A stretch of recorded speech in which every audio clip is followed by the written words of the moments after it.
iya zamaninmu ne, a zamaninmu ne wasu suke ado da burga, naga maza suna ta yanga, mata ba su sanya riga, an fi bidar kiɗa da ganga, naga ɗa mai kashe iyaye, an kado da shaye-shaye, laifi ba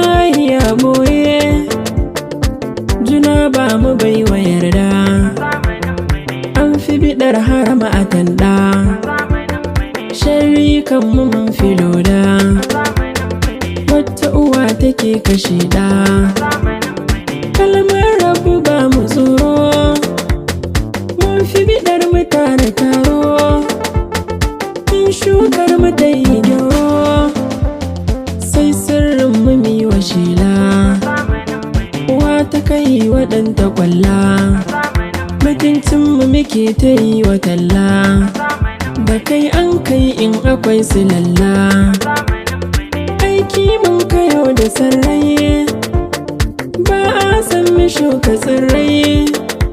bai halfanin mu sai mu korai, kowa ya biye wa yayi,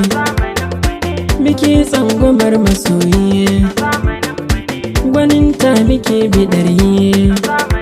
manyan mu suke zama barayi, namu suke kashe mu wayo, ba a dafawa masu koyo, tambihiya dole inyo, mata ke kashe mazaje, namu naɗi ciki da lauje, yara ke gudun gidaje, gurin na gaban musan mugaje, hassada ta zama mai gyambo, ba yarda ko da an yi sabo, kora ta fi kyau da zabo,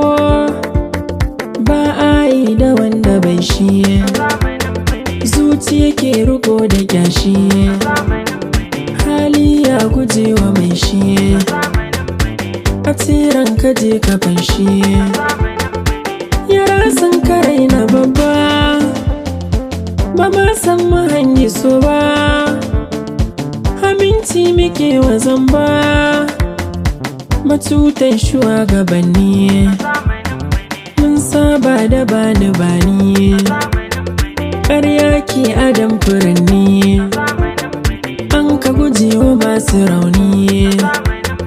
wanda ka so yake gudunka, mai shuka an gana matsinka, mabuwayi wa ya san nufinka,